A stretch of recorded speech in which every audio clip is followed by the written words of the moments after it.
This video took quite a bit of brainstorming, but I've come to the conclusion that it had to come out. And I was going to wash my hair before I started, but today's actually the first time after many years that I've broken a polyester tennis string. So I was quite proud of myself, and then I didn't want to have wet hair on camera. So commitment. Why even make a video about commitment? Are you going to even be committed enough in the first place to sit there, stand there, watch this video for 55 minutes, perhaps more, and ultimately get to the end to find out what it is that I'm going to tell you, and where commitment ties in with just about every single thing that you hope to achieve and hope to reach a level of happiness in throughout your life. Because let me tell you, besides like this guy that I read won the lottery overnight on his first time trying to play it, he bought a ticket, went out and got 50 million. To achieve any level of happiness, whether it's in your relationships, a job, a career that you're pursuing, or a fitness goal you're trying to attain, without commitment, it's not going to be possible. One of the biggest things that has slowed me down to even wanting to start making videos on YouTube in the first place was my fear of thinking if I'm going to be able to be committed to this. And in my mind, commitment to YouTube was going to be putting out at least 2 videos every 7 days. And besides that worry, I've also started to ponder and think too much about the kind of video that I wanted to put out. I wanted to be proud of every single video, and I didn't want to come across as preachy or the kind of guy that's telling you what to do and not living by it. So when I start looking at the things in my life that I am doing, the things that I'm committed to, and the things that are now ultimately trying to put me on the right path to attain that level of happiness where I'll be sufficiently content within myself, I've come to realize that this is a very important topic to discuss. Returning viewers will know that I usually like playing a video for context when I make my own, but in this case I'm going to play a segment of a chapter of an audio book done by a Special Forces operator in the United States. The name of this person isn't revealed, nor is his identity per se, but what's important is that you show commitment now and listen to this audio book, and we'll further discuss. And actually, before I even do discuss, well, you might even be thinking, why is this video so long? Why are you harping on? I've watched your other videos. You just seem to keep winding and unwinding a point that you're trying to make. Everything takes time. Every good thing takes time. That relationship that you want to pursue, that girl you hope to marry, that physique you hope to attain, that education that you want to acquire. Nothing can be given to you that's worth noting and absorbing into your brain and then putting into practice is going to happen over a fucking YouTube short, over a 5, 6, 10-minute segment. Sometimes you actually really have to sit there, pay attention, and commit to a task at hand. Let me tell you a story about a friend of mine from the university. His name is Patrick, a privileged but determined rich kid from outside of Richmond, Virginia. When Patrick reported in to Special Forces Assessment and Selection, the cadre didn't really care about his name. They simply gave him a roster number, Oscar 96. O is for officer, and 96 meant that he was the 96th man in alphabetical order. Oscar 96 was not accustomed to hiking all day with a heavy rucksack. For the past 3 years, he was a logistics officer in a mechanized infantry regiment. He had a Humvee and a driver. Although he lifted weights and was stronger than most, hiking all day was simply not his forte. During the final event at selection, Oscar 96 fell and broke his foot. Each step caused more and more pain. He had to stop. But if he did stop, he wouldn't finish this mandatory pass-fail event, and the previous weeks of pain would have all been for nothing. He would fail selection and have to do everything all over again next year once he healed back up. This was his worst fear. He checked his foot. He was pretty sure that it was broken, but thankfully it was not a compound fracture where the bones were sticking out of the skin. In true Patrick fashion, he put his wool sock back on, tried to stabilize his foot and ankle with duct tape, covered the entire mess with a second sock, and then jammed it all into his boot, which he tied as tightly as he could bear. As long as he walked slowly and only on his heel, the pain was bearable. He only had 9 miles left to go. I can make this, he said out loud to himself as he picked up his rucksack and began to hobble off towards the finish line. Each step was a pain he hated to endure, and each mile was probably going to require another month of recovery. But steps turned into minutes and minutes into miles. He kept going as fast as he could. His heart sank when his watch alarm started beeping. Despite his best effort, he had missed the cutoff time for the 40-mile ruck march, just over 1 mile away from the finish line. Better late and broken than a quitter, he mumbled to himself over and over for the next 30 minutes. There was no fanfare at the finish line, just a sergeant first class standing alongside the dark, snow-covered road with a headlamp and a clipboard. Looking down at the roster number sewn on the cargo pocket of Patrick's camouflage pants, the cadre sergeant calmly said, "Oscar 96, you're 22 minutes late. Better luck next year." Down the road 200 meters is a 5-ton truck pulling a trailer. Throw your ruck in the trailer and jump in the bed. We're leaving in an hour to go get the quitters, and then we'll head back to base. "Roger, Sergeant," replied Patrick as he moved towards the truck of shame. Patrick spent the next hour freezing to death in the back of the 5-ton. Of course, the top was off. Special Forces trainees hadn't yet earned the privilege of a tarp to protect them from the rain or wind. Then they spent a second hour driving up and down the final miles of the ruck march route, looking for quitters on the side of the road. It was the crack of dawn when they got back to base. As the rejected candidates were unloaded and moved to the headquarters to be out-processed, Patrick asked the cadre sergeant with the clipboard if he could please see a doctor or a medic. "I'm convinced that it's broken. I don't want to be a troublemaker, Sergeant. I just don't want to injure it more." "Sure, let's check it out," replied the sergeant with his typical hint of skepticism. After 18 months as a cadre sergeant, Sergeant First Class Lynch had seen hundreds of men make hundreds of excuses for why they couldn't meet the standards. Patrick grabbed his rucksack and hobbled after Sergeant First Class Lynch to the aid station. A few minutes later, the doctor arrived in workout clothes and with a big case of pillow hair. The doctor removed the boot, the outer sock, and cut away the duct tape. Seeing that the bottom sock was soaked in blood and pus, the doctor put on a pair of surgical gloves before continuing. "Okay, the blood and pus are from the blisters on your heel. Those will heal up in a week or two. They look much worse than they are. I'll clean them up in a few minutes. But your foot is broken for sure. It's jacked up. We'll x-ray it right now to see how bad it is. And then we're gonna have to get you back to Fort Bragg right away. Pretty sure that you're gonna need surgery. How long did you walk funny with that blistered heel before you broke your foot?" "Oh no, Doc. My foot and skin and heel were fine. I fell and hurt my foot. I was pretty sure that it was broken, so I tried to brace it up as best as I could with the duct tape and socks, and by tying my boot extra tight. I got those blisters trying to finish the 40-miler. Looks like it was all for nothing now." "How far back did you break your foot?" "It was 15 minutes after point 4, so I figured it was about 9 miles. "Well, you're an idiot," interrupted the doctor, shaking his head. "You walked 9 miles on a broken foot? You stupid SF guys are all the same. I just hope there isn't any permanent damage." 5 minutes later, Patrick was driving back to Fort Bragg with the doctor. 90 minutes later, he was in surgery. The surgeons were able to put everything back in place, and Patrick would be able to make a full recovery. After sleeping off and on for the next 24 hours, Patrick was surprised to see Sergeant First Class Lynch, the cadre sergeant, walk into his hospital room. "Oscar 96, glad to hear that your foot is going to make a full recovery. I just wanted to congratulate you on being selected to begin Special Forces training. You were a few minutes late for your 40 miles, but because you hiked the last 9 miles with a broken foot, we decided to make an exception. Your commitment is exactly what we're looking for. Well done." Definitions and considerations. The definition of commitment is a promise or a firm decision to do something, with follow-through and no turning back. We see this definition exemplified by my friend Patrick, Oscar 96, who was committed to finishing Special Forces selection. He followed through and never turned back, even finishing the last fitness test with a broken foot. Most dictionaries refer to commitment as a pledge or obligation.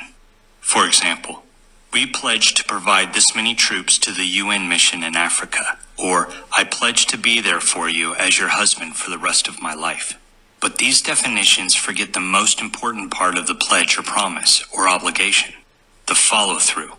Talk is cheap. Actions speak louder than words. It is easy to pledge more troops, more difficult to actually train and deploy troops. It is easy to pledge to be a good husband, but harder to follow through with actually being a good husband. The last part of our definition involves no turning back. This is a matter of honor, but sometimes physics. A man of honor promises to love and cherish his wife as long as they both shall live. There's no turning back once you get married. Once a paratrooper jumps out the door of a C-130 airplane, he's committed. There's no turning back and returning to base. He must land and finish his mission. So there you have it. Did you listen to that story in its conclusion? Even though that wasn't it, it was only a small segment, a portion of a chapter. And Patrick's story is not too different from a story of my own where I too injured my ankle rather significantly in a day-night navigational exercise. And as Patrick's story goes, there's no fanfare at the finish line, and the only thing I had going through my mind at the time was that I wanted to see this through till its rightful conclusion.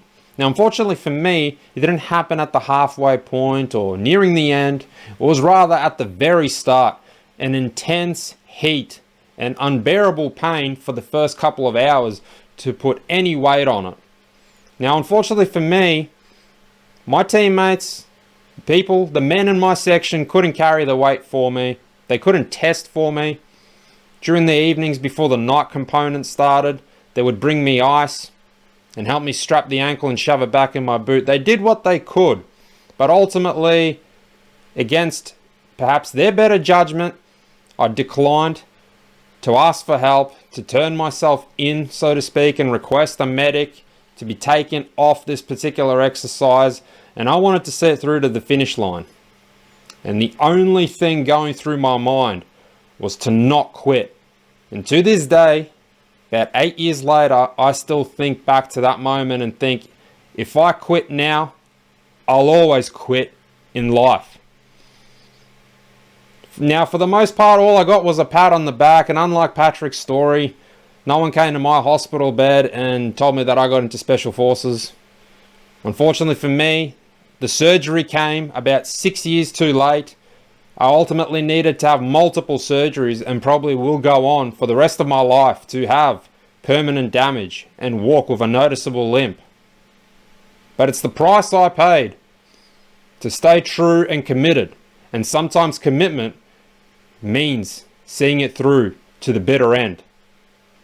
So despite what some might even think, I don't like talking about myself. I don't particularly enjoy it, nor do I want to receive validation. So much as a pat on the back or being told well done is really insignificant when I compare it to the thing that ultimately drives me to do something to the best of my ability. And that's my own self-perceived effort to the task at hand. So you listen to this story, you've watched this video so far, and you can even look at the people in your life, perhaps the people that you follow and are subscribed to on social media, and you notice that just about everyone wants to be recognized for what it is that they're doing, whether it's because they want that validation, that they're putting in the work, or they're trying to peddle you something under the guise of trying to help, but they're really just trying to sell you some kind of a product or get you to subscribe to something that's going to generate them a net income. Don't get it twisted that I'm telling you there's no good free to consumer information and useful advice that you can inject into your own day-to-day life. But the point I'm making is quite a lot of people are committed to, say, being quite active persistently on social media, because the bigger their audience gets, the more they make attempts to try and funnel people into other revenue streams, whether it's promoting some kind of merchandise or a supplement. I generally have a lot of respect for YouTubers that can maintain a consistency and putting out quality videos day in, day out. They don't try and interject some kind of a segment where they're peddling a product or telling you to use a certain type of code to purchase something that you probably don't need, or maybe it's something that's going to make you more like them. It becomes significantly worse when there's false promises and misleading statements and they're peddling a product or service that they don't even use and live by. So how does that tie into commitment, you say? Well, the way it ties into commitment is you're committed not so much for the task at hand and the information that you're trying to convey and a direction you're potentially trying to influence people into following and pursuing. It's rather a way to funnel people into a different revenue stream for yourself. So your commitment is based on the fact that you solely want to earn more money, as opposed to actually try and convey the message behind what it is that you're doing. You know who you are, the use my code for 10% off, or AG1 greens and blue light blockers that you probably don't even fucking use at night. This is a matter of honor, but sometimes physics. A man of honor promises to love and cherish his wife as long as they both shall live. There's no turning back once you get married. I gotta get a better video editor. That cut off a little bit earlier than I wanted it to. You get the point. That's the way that concluded. It's a matter of honor. So what is it that your commitment is grounded in and based on? What is it that's propelling you forward to reach a certain outcome? Do you ultimately want the applause and fanfare of a job well done? Or are you doing it for a personal reason and it is a matter of honor?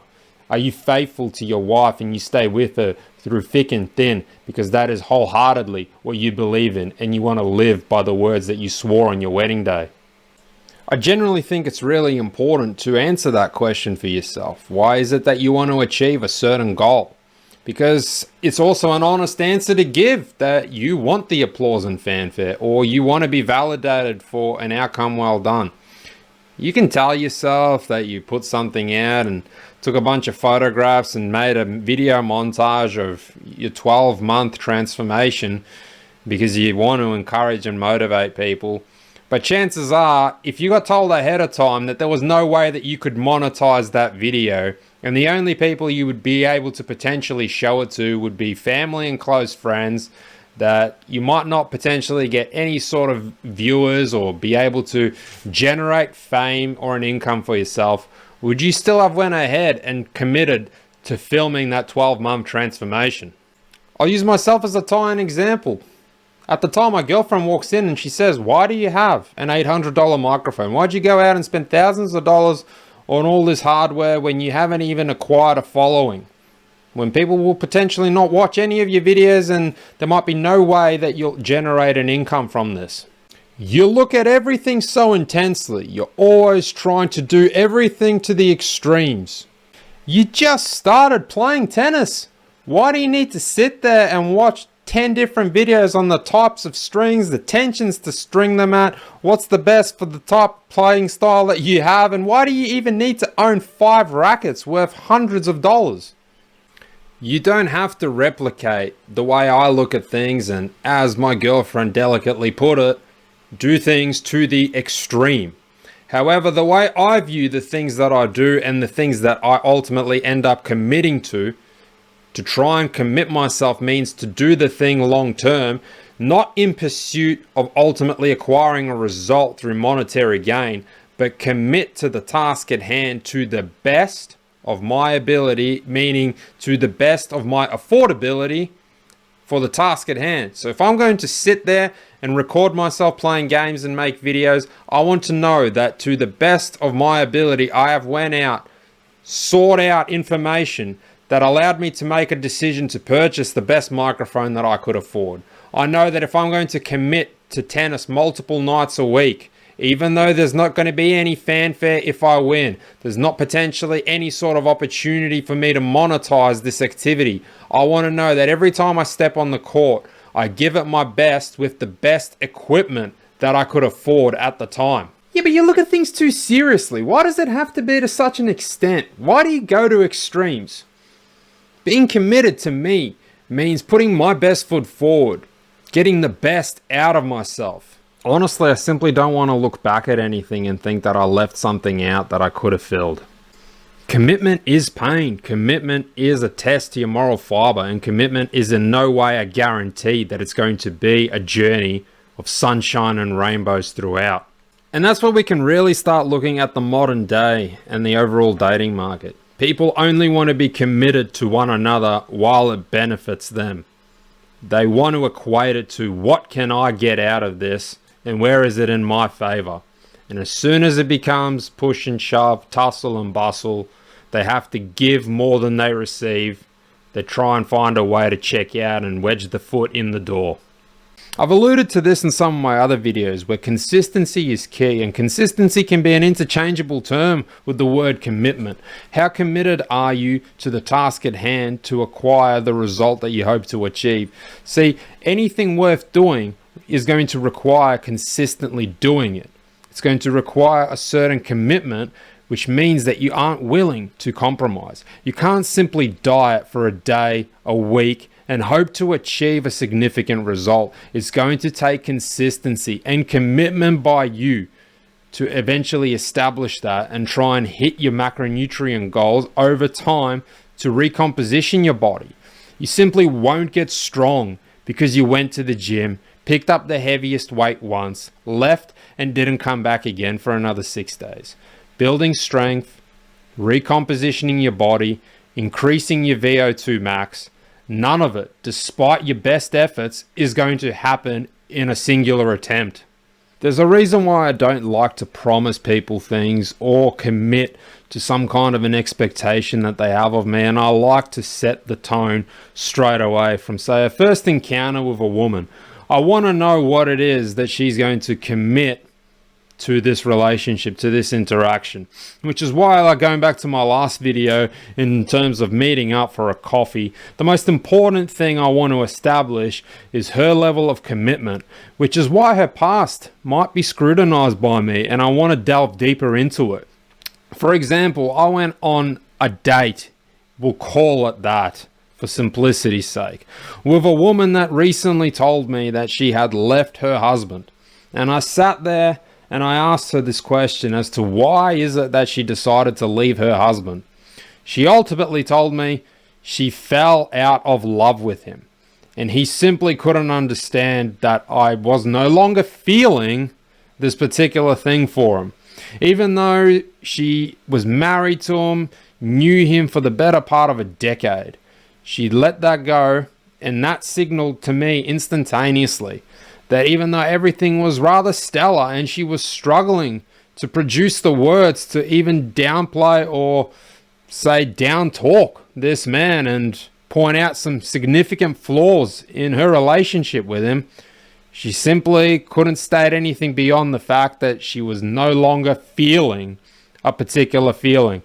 And any sort of talks of commitment and an obligation she had to him because she swore vows on her wedding day were brought into consideration. Keeping it on the topic of dating and the theme of the sexual market, you want to look out for the quality of commitment when you're looking at a woman. When you're meeting her for the first time, you want to see things that she's committed to, whether it be her health and fitness through some kind of a diet that she's persistently following.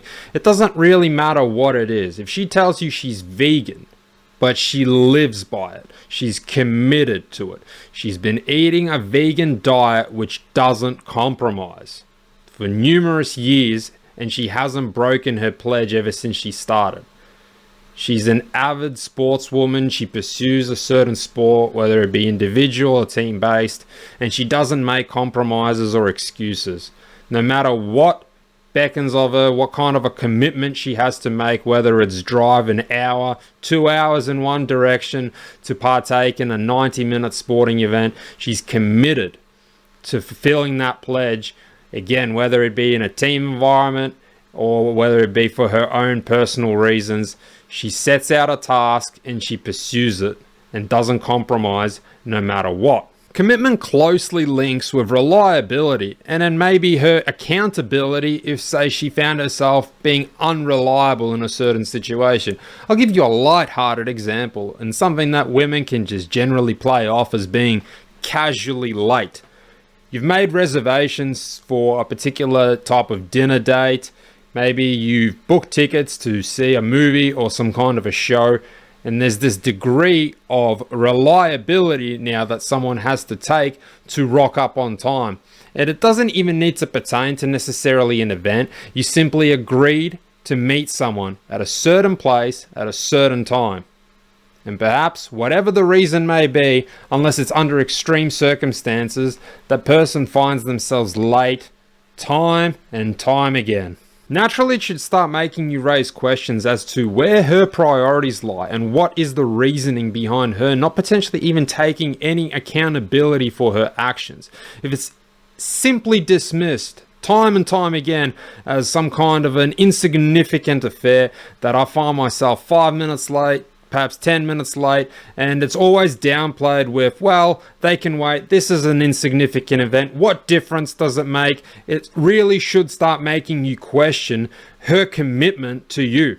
Oh, well, Gus, that's another really extreme, harsh way of looking at things. She's only running a couple of minutes late. I mean, it's casually late after all. She's just gone to all this extent to do her hair and makeup. Well, I say to that, you should have prioritized your time better to then be able to prioritize your commitment to me as your number one priority. This sort of situation, especially in a casual type environment, over time, especially if the woman in question, is not taking any accountability and is often downplayed, and you find yourself on the receiving end of being gaslit into believing that this is something that you should be accepting of, should really now start to make you gauge the level of commitment that you will receive from this person with things that are of even far greater significance, such as when she pledges her fealty to you through marriage. Because undoubtedly, as this behavior persists over time, you will begin to lose trust and respect for her in the long run. You will start to question her commitment to you. See, commitment isn't about keeping your options open. It isn't about trying to peek and gauge the greener patch of grass on the other side. And it isn't a guarantee that things are going to be smooth sailing and lacking turbulence as time goes on. Commitment means there is a no compromise. There is no turning back. And you are the ride or die. And this goes for the men too, that make a pledge and commitment when they're marrying women. Why the army often prides itself on commitment and the duty first mindset is to see a task through its completion, regardless of the circumstances at hand, that you are committed and you can be held reliable and are accountable to the person to your left and right, no matter the odds. So with the army example about commitment and with the relationship example I previously gave as well, you ultimately don't want to start building a reputation that's based around people presuming that you are going to flake out on the next commitment and expectation that they have of you. You don't want people to start thinking of you in a certain light where they don't believe that you possess the requirements to be reliable when called upon. Maybe something that's just popped into your mind now is, I don't give a flying fuck, water off a duck's back, what anyone thinks of me, what their perceived notion of me is. Well, that's a very egocentric approach to have, especially since we live in a society where more or less we are dependent on one another, and to have any form of functional society, we need to be able to commit to a task at hand. Give you a very basic layman's terms example of, you take your car to the mechanic. You expect a certain degree of commitment that the mechanic is going to take his due diligence and commit to completing the task at hand in a timely manner to the best of his ability. So even though that commitment, with that very layman's terms example, is based on a service that the person is providing to earn money, you are going to come across many moments in your life, especially if you are after a fruitful relationship or obtaining some kind of a result that isn't necessarily going to beckon a financial reward. It's something I touched on at the start of the video. Sometimes it's related to honor, discipline, something that is a personal commitment, is a promise that you have made and a promise that you want to uphold for yourself. But it can also be a promise that you've made to someone else, going back also to the example that I made about marriage. But even when you enter a monogamous relationship that you hope to make long term, that you eventually want to progress to the aspect of having a family, having children with that person, getting married, you want to be able to commit, which means that there are going to be peaks and troughs, hills and valleys that you're going to find yourself in, thick and thin, ride or die. And your commitment will be measured not by the kind of relationship that you have in the honeymoon phase. Your commitment to one another is going to be measured in the dire times, when the going gets tough. The tough have to get going. And in society today, a lot of people simply find themselves lacking that ability. Objectively, look back at the times that you've set out to do something, a commitment that you've made to yourself. It doesn't even necessarily need to pertain a pledge that you made to someone else. What is it that you've set out to do, and where have you fallen short of the mark? You've went to bed perhaps making an XYZ list of excuses as to why this is no longer sustainable, and perhaps you tried to find some kind of a way to weasel out of something to be able to justify why it's going to be acceptable for you to flake on a certain situation or a pursuit. I think the primary thing that stops people from being committed is their lack of willpower. And a question they often find themselves asking other people is, how can I develop the willpower? Which is why this chapter that I'm about to play in the next segment that the Special Operations Soldier discusses is in relation to being able to commit through the act of willpower. But before he does, I'll share another very simple story that only pertains to something that happened to me a few nights ago. So every single day I have a designated, a committed step goal that I need to hit. It has to be met before 11:59 each and every single day. Now this certain step goal is usually calculated with obtaining my steps through certain means such as walking on a treadmill or walking to the gym, back from the gym, etc. And I thought I had this calculated pretty well, yet I returned home with approximately 2,000 steps that still needed to be hit, and I had about 90 to 120 minutes to complete this task. It was something that was really achievable with about 15 more minutes of commitment, though I was extremely hungry with the 1 meal a day principle that I've also been living on for approximately the past 90 days. Now, whilst the food was beckoning, it was practically calling my name, and I could easily have said to myself, okay, I've got ample time. I'm going to eat right now. I'm just going to chuck this into the microwave, maybe eat a little bit, and then I'll go and hit my steps to achieve my goal. At this point, the weather had also soured and it started pissing down, and you'd think maybe someone would tell themselves, now I've got to sort of pace back and forth within my house, and does this really matter? This is not really for any sort of fanfare or acknowledgement, and no one even knows that you've set out on this task. What difference does another 2,000 steps make to hitting this step goal? Well, it makes all the difference to me. The commitment is what matters, the pledge that I've made to myself, and part of that pledge is also the willpower to be able to see it through to the end, no matter what. So what did I do? I avoided that temptation, I used my willpower, and I started pacing around the house, trying to acquire those remaining 2,000 steps to be able to hit the goal that I've solely set out for myself to achieve for myself, to meet that promise. Even though I could have very easily started consuming food and then maybe even done it afterwards, and I still would have hit my goal. But again, part of that goal was using my willpower to tell myself that I've never eaten before I've hit my goal, and I'm not going to start doing it now. I think willpower is the wrong word. Literally, willpower is want power, and this is inherent in all people. It is so easy for us to want something. Sometimes we want good things, such as health for our parents. Sometimes we want frivolous things, as in, I want to drive a Lamborghini. But for the most part, willpower is trying not to do something bad, as in, I don't have the willpower to eat healthy, so I have chocolate ice cream for dessert every night. Most soft guys I know are compulsive. When they want something, they go get it. If they want ice cream for dessert, they go get ice cream for dessert. If they want to get a new truck, they go buy one. So in this sense, I'm not going to say that soft guys don't have willpower, but in the sense of follow through with promises and accomplishing difficult things, soft guys have a lot of commitment and discipline.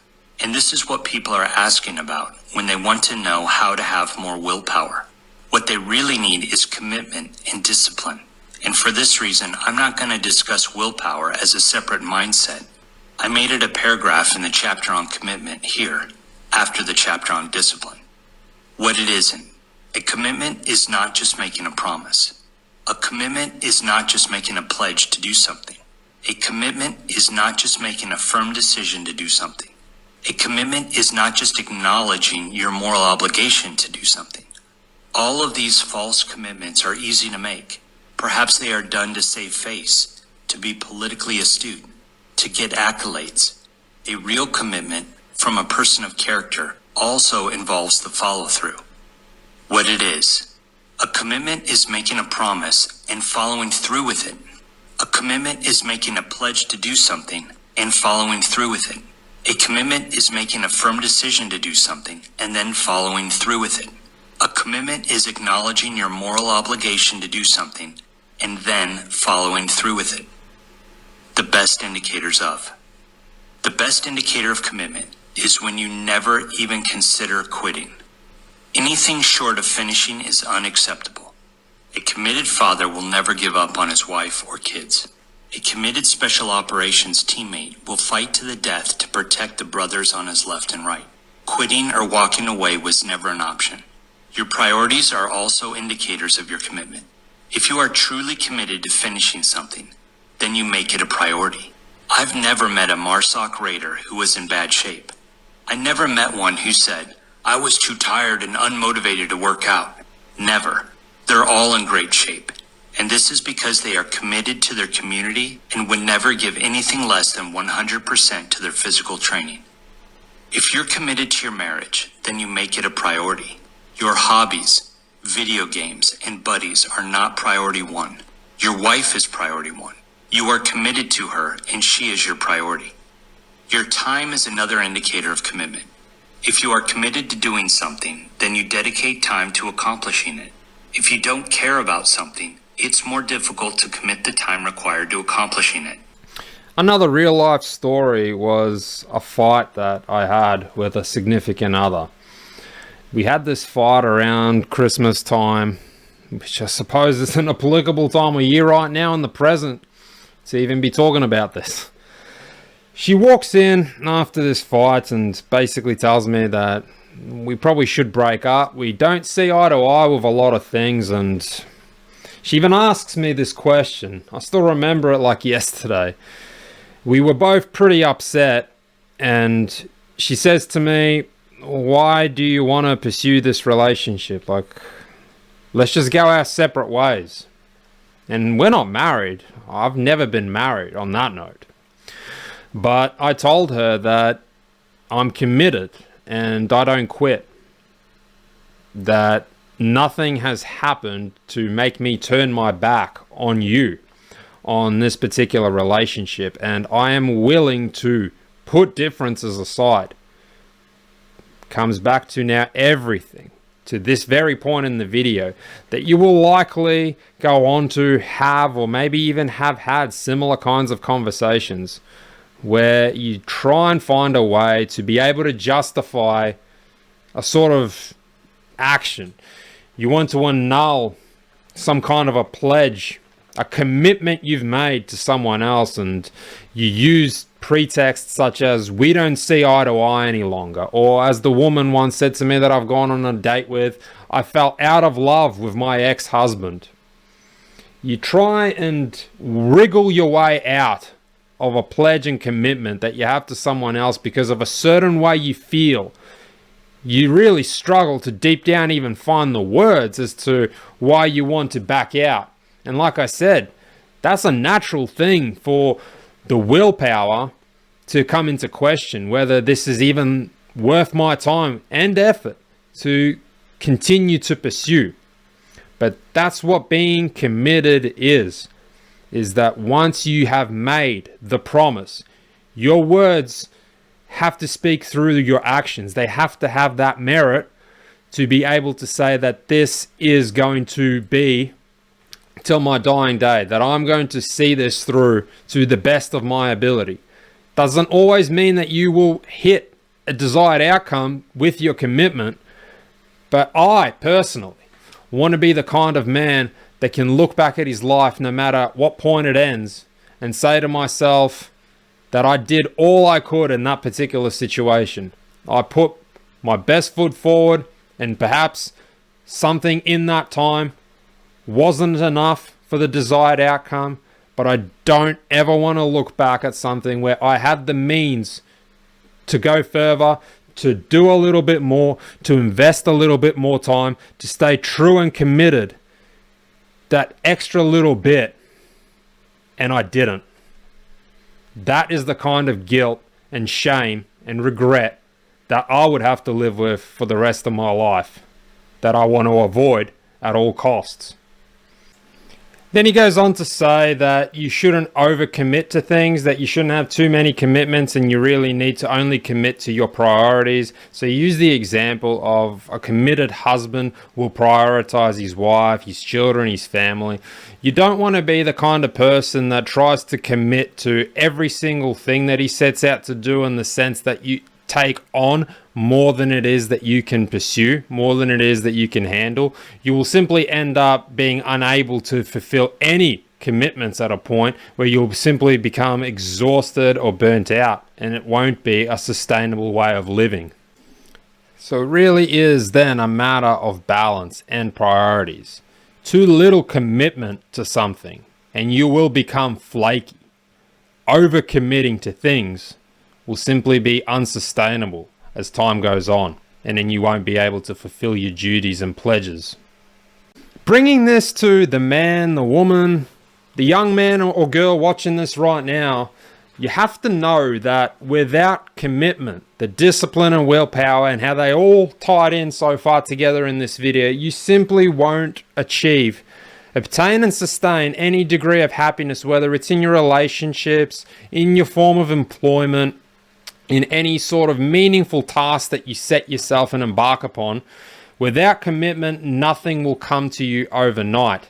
There are naturally going to be pitfalls with whatever it is that you set out to do, but having that discipline to stay committed to the task at hand is what's ultimately going to be required of you to attain success. Maybe you already want to cut me off and go, success? What are you fucking talking about? I got a Lamborghini. Have you checked it out? Have you seen the chain around my neck? I'm not gauging success by the amount of money you have. And while there is semblance to having a degree of money that's going to make you financially comfortable, when I use the word success, I mean more so with the task that you set out to do. And success is gauged to me by the amount of pride that I take in what it is that I wanted to accomplish. Now, me personally, I'm not going to be proud or consider myself successful if I sold my soul and committed some kind of an act which I'm ashamed of myself, remorseful for, have some kind of regret, where I went against my moral code of conduct to reach a certain financial status. That will not pertain to me as a measurement and gauge of success. So when I say success, I want you to find success and what it is that you call success within yourself.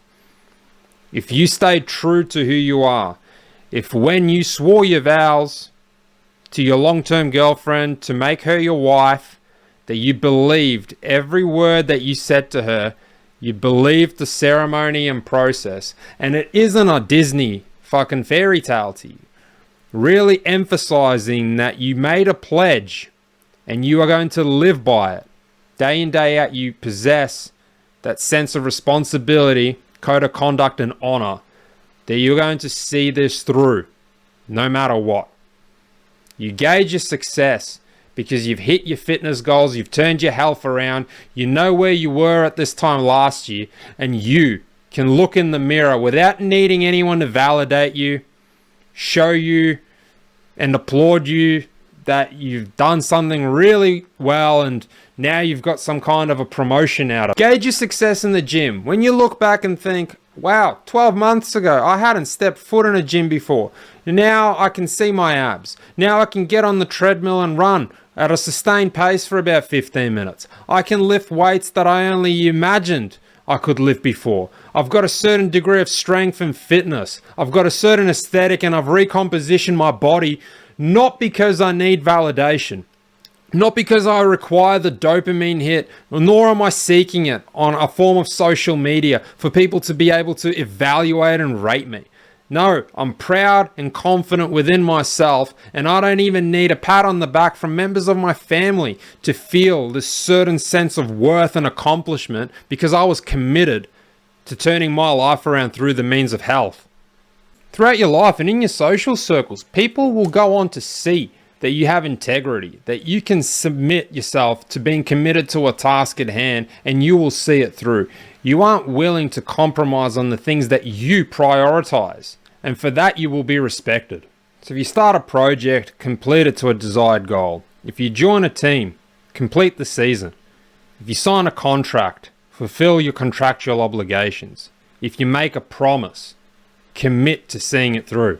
This way you will know your abilities and only pledge to commit to things that you are willing to back up with your actions. So we've established that to be committed to something, you also have to have discipline, willpower, an interchangeable term with the will to want, to reach the desired outcome. So I recommend when you are making a pledge, when you are making a promise, that you also take accountability, which in turn also means to have ownership for the things that come out of your mouth. Don't be the kind of person that promises someone the world if you aren't intending on delivering. Don't commit to too many things. You won't be able to sustain it and reach a level of commitment that is going to prioritize the task at hand.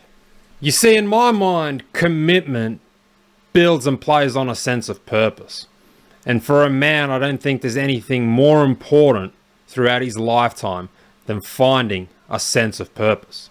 It adds value and ultimately allows a man to reach a sense of fulfillment and ultimate happiness. So with a sense of purpose, no matter what the task at hand is, you simply won't allow for exterior factors to get in the way of what your commitment was. To use as a core example, you embark on a new relationship. A girl enters your life and you think she might be the one.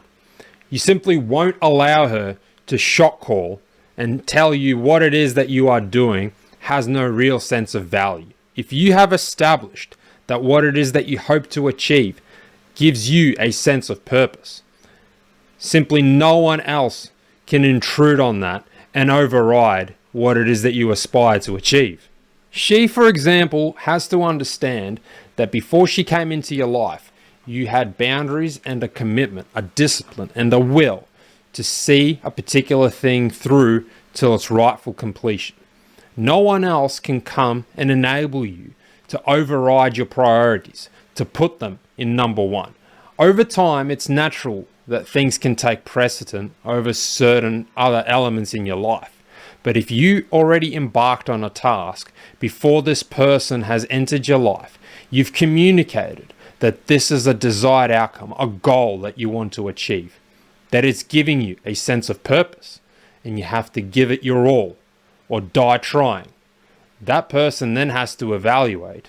In this example, the woman that's entered your life has to be able to gauge that and assess if she is willing to stick by you, to see you complete your task to its rightful conclusion, if she is willing to wait. Not that she isn't going to be potentially prioritized, but if she is willing to ride or die with you potentially till the end, until you see the task that you've already embarked on till its rightful completion. This is important because a lot of men, giving you some real talk now without any cuts or flashy editing, so many men are committed to a particular task. We'll use a very simple one, such as getting into shape by going to the gym. They're committed to their nutrition, to their diet, to their strength training. And all of a sudden they enter a relationship and they find that that commitment is fizzling out. Week in, month out, they're reducing their frequency and their training load. They used to care about what they ate, the type of nutrition and foods they consumed. Perhaps they counted calories. Now someone's entered their life and they're finding themselves constantly getting takeout. Uber Eats on call and on tap. They're finding themselves at a cafe every Friday or every Saturday and Sunday, maybe I should say, and now they're over-consuming and overindulging on things that perhaps they weren't doing previously. They've gone from having this commitment that they've set out on towards their health and fitness, and now they've found themselves in a different situation where now they've entered into this new phase of being comfortable and content. They're no longer prioritizing or committing to something that they set out on before this person entered the picture. So it's not to say that someone else can't become a priority. Someone else can't enter the space where you allocate your commitment to them. But it's important for the person that does enter your life when you have pre-existing commitments that they ride or die, that you have the conversation, that they accept what it is that you hope to pursue, what it is that you hope to achieve. And it doesn't matter if you necessarily get there or not, but they understand that it gives you a sense of purpose. It's part of your identity. It's important to you to commit to this certain task, whether it be to the very end or until the goal is reached. So I'm going to give you one more passage from the Special Forces audio book in question. And I want you to think really near and dear. What is it that you hold close to your chest? Perhaps what have you committed to in the past and flaked on? Where have you went wrong along the way? Perhaps haven't given your best effort even though you had the right notion, the right idea. In the moment you possessed a committed like mindset, but you fell short. And again, not because of circumstances or because you were presented with some kind of a situation that stopped you from actually being able to take ongoing steps. You simply fizzled out. You had enough. You saw a different opportunity, an easier route, the path of least resistance. And that's okay if you have. I'm not perfect. You're not perfect. No one is ideally perfect, but we should strive to be perfect. We should try to obtain the highest possible level of ourselves. And throughout this whole video, I've emphasized that it isn't through the things that we can sell and peddle to others. Our commitment shouldn't be gauged by the amount of money we earn. Our commitment towards something should be gauged with the amount of effort we give it, how we prioritize it, where it ranks in our list of pursuits and priorities that give us a sense of purpose. Too many men and women these days keep their options open. They want to dabble in a bit of this and a bit of that. If they like it, cool. If not, they can try something else. But keeping your options open is not a good way to go through life. It produces flaky people who don't have the ability or courage to commit. Stay committed, stay true. Have a sense of purpose, a belief that you are going to achieve a desired outcome. But know that that might not always be the case. When you enter a relationship, gauge if your values align. See if this person is willing to stand by your side through the pursuits and endeavor that you've potentially already embarked on, and are you willing to reciprocate and stand by them in pursuit of theirs? Know that commitment isn't always going to be a joyride. You are going to go through hard times and you are going to have to endure. That will be the true test of your commitment in whatever it is that you have committed to. Whether it be through the words that have come out of your mouth that needs to be shown through your actions. Whether it's the time that you put pen to paper and committed, made a deal, a pledge and promise that you are going to be true to what it is that you have set out to do. This wasn't a criticism or a, hey, look at me, I'm better than you type of video. We have all made commitments that we probably haven't been able to keep. We've overcommitted. We have let our mouths speak louder than our actions somewhere along the way, whether it involved someone else or it was just a promise that we simply made towards ourselves. What I encourage you to do, if you've gotten this far, is to sit down and think, where is it that you have lacked commitment in the past? Where is it that you want to emphasize commitment and prioritize something for a goal that you hope to achieve? What steps can you take to then prioritize this particular task, this particular person? Will it potentially give me the desired outcome? And will I embark on a journey that gives me fulfillment through the sense of purpose? I hope you took something away from this video. God bless. Have a great weekend. See you in the next video.